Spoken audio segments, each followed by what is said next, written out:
the War and Peace Report. I'm Amy Goodman. President-elect Donald Trump has picked a fast food CEO to become the next Secretary of Labor. Andrew Puzder is head of the company that franchises the fast food outlets Hardee's and Carl's Jr.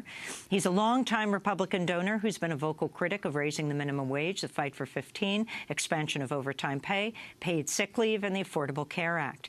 Senator Elizabeth Warren criticized Puzder's nomination, saying, quote, Andrew Puzder looks down on working people. At Hardee's and Carl's Jr., he got rich squeezing frontline workers on wages, overtime, and benefits, unquote. In 2012, Andrew Puzder made $4.4 million, nearly 300 times more than the average food worker. According to one count, 60% of restaurants in Puzder's fast food chain had wage violations. This is Andrew Puzder appearing on Fox Business last year, talking about the Fight for 15 campaign.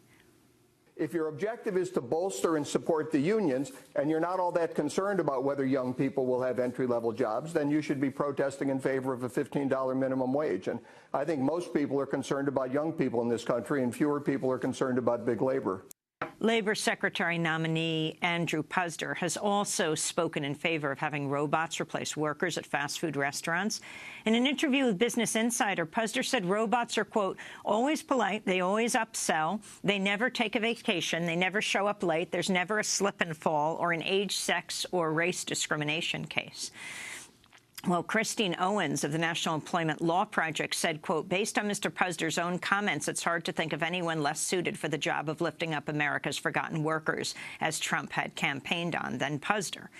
Well, Puzder is a longtime Republican activist. In the 80s, he served as chair of then-Missouri Governor and future Attorney General John Ashcroft's task force for mothers and unborn children. According to the St. Louis Post-Dispatch, Puzder helped draft a Missouri law banning most abortions at public facilities and requiring doctors to test the viability of fetuses starting at 20 weeks. The Riverfront Times of St. Louis also reports Puzder was accused of abusing his former wife multiple times.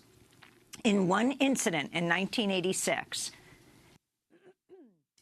his former wife said Puzder, quote, attacked me, choked me, threw me to the floor, hit me in the head, pushed his knee into my chest, twisted my arm, and dragged me on the floor, threw me against a wall, tried to stop my call to 911, and kicked me in the back, unquote.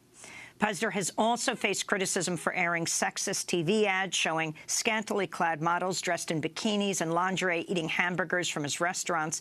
Last year, he defended the ads, saying, quote, I like our ads. I like beautiful women eating burgers in bikinis. I think it's very American. Well, to talk more about the nomination of Andrew Puzder as Labor Secretary, we're joined by Labor leader Mary Kay Henry, president of SEIU, the Service Employees International Union, which represents over 2 million workers. Welcome to Democracy Now!, Mary Kay Henry. Your thoughts on the Labor Secretary designee? Thanks, Amy. It, I think, reflects how out of touch Donald Trump is with the vast majority of working people in this country. We're dealing with the worst economic, racial, and gender inequality of our time. And Andrew Puzder, as you just so clearly made the case, represents a corporate race to the bottom that doesn't treat the value of work and the dignity of the people doing work, even in his own restaurants. And I have to say, when I heard that he was the nominee, it made me think about the first time the current Secretary of Labor, Tom Perez, welcomed the Fight for 15 and union leadership into his office, because he wanted to hear about the lives of people that were fearless enough to actually decide to make what was such a bodacious demand 4 years ago for $15 in a union. And our current labor secretary, every time those leaders take action in the streets, applauds them through email, speeches, and Twitter. And we couldn't have a more extreme contrast in labor secretaries from the current Tom Perez and this nomination that Donald Trump has insulted every American worker by making. So talk about exactly what the job of the Labor Secretary is and what kind of impact Andrew Puzder's position would have. Well, the Labor Secretary's mission is to stand up for American working people and oversee the administration of wage and hour division, which makes sure that when you work for a living, you get paid for the hours. Andrew Puzder's restaurants have been fined in California alone $20 million for wage and hour violations where somebody's cheated in their check and is able to go to the Labor Department to get redress for that. The other thing the Labor Department does is encourage earning more money, raising wages in this country, which Tom Perez has done valiantly with individual employers, making the case about how when you work hard for a living, you ought to be able to feed your family and have your kids get ahead. And he's done that in every sector of the economy. He's convened the labor movement. He's convened American business owners to try and find common ground because he knew in his bones that when workers had more money in their pockets, they could spend it in their communities and we could get the economy growing from the bottom up in this nation. And Puzder represents exactly the opposite trickle-down theory that we know has failed.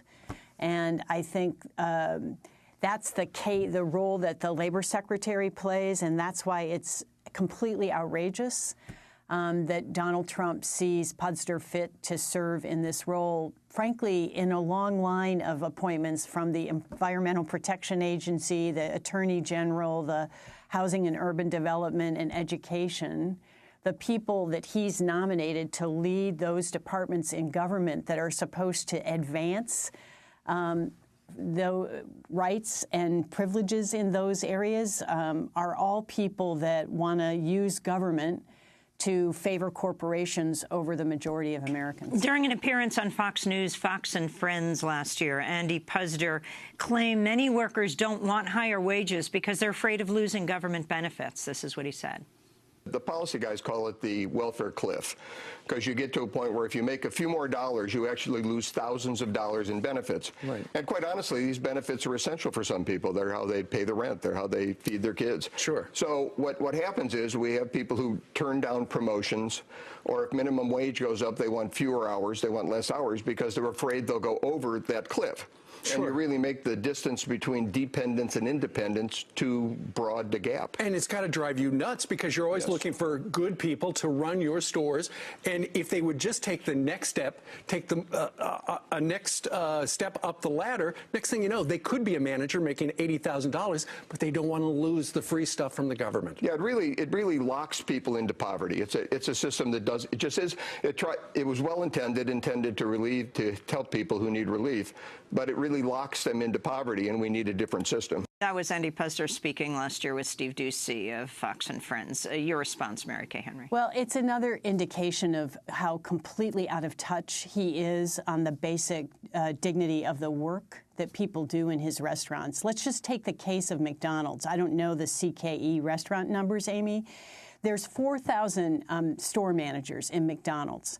There are 1 million people working in McDonald's restaurants. There aren't enough management jobs for people to promote into in the way that he's suggesting. That is a smokescreen for a decision by the wealthiest corporations in this country who are earning record profits, where CEO pay is 1,200 times the frontline workers, to divert our attention from the fact that they refuse to pay living wages when it's completely possible for profits to be invested on the frontline workforce and for shareholders to still get what they need, and for workers to come off of tax subsidy. Every Fight for 15 leader that I've walked with, struck with, gotten arrested with, doesn't want government assistance. People want to be able to work for a living and feed their families and get ahead in this economy. And it would be game-changing if Andy Puzder came into the Labor Secretary role, convened fast food employers, and required them to sit down and recognize the union voluntarily with the Fight for 15 leadership. 4 million people could come out of poverty through a collective bargaining agreement in this country, just like these companies have done in countries around the world. And so for him to sit on Fox News and talk about people wanting government assistance and to live in poverty is complete baloney. So how are you going to organize? I mean, this is not a fait accompli at this point.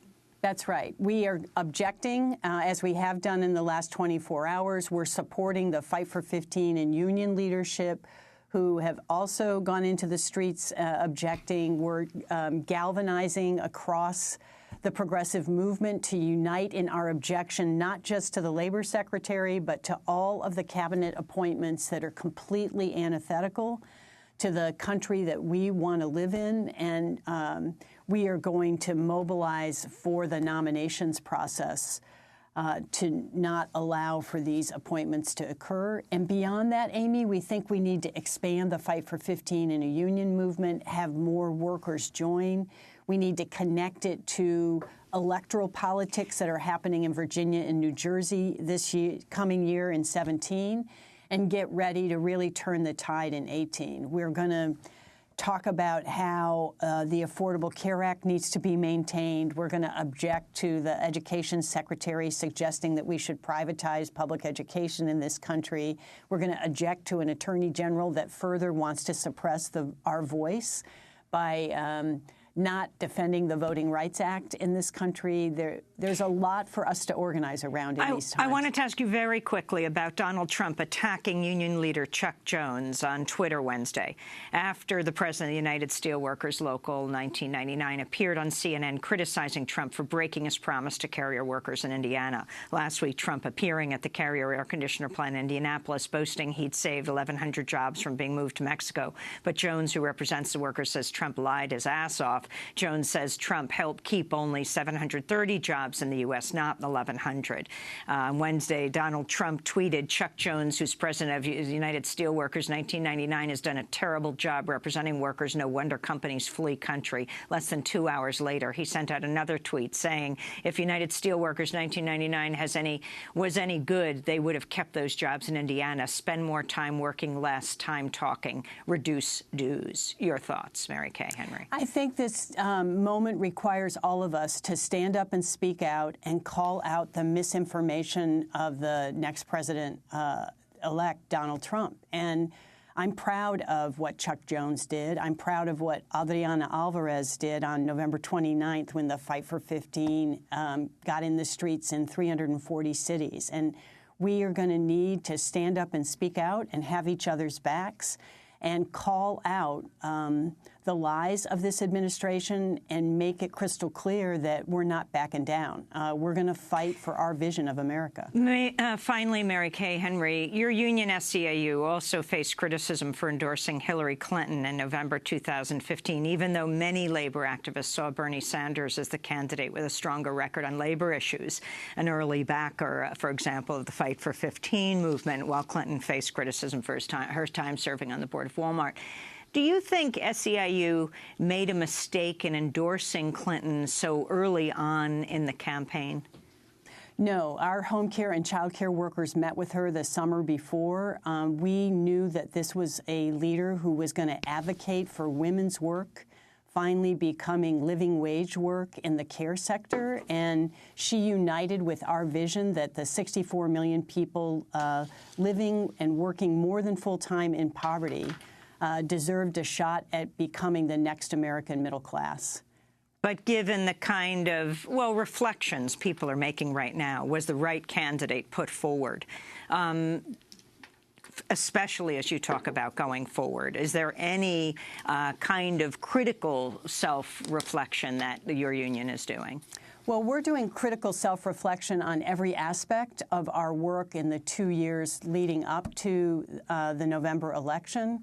The thing that we're really digging into, Amy, is how do we project an economic agenda in this country where we are not divided by race and gender? And the key question that we're digging into is that, because we think it's what's required for us to build the most powerful movement for change going forward and to make the gains that we need to in 17 and 18 to turn the tide in 20 and begin to build the power we need to make the national change that every American deserves. Mary Kay Henry, I want to thank you for being with us, International President of the Service Employees International Union, SEIU, which represents over 2 million workers in healthcare, public and property services.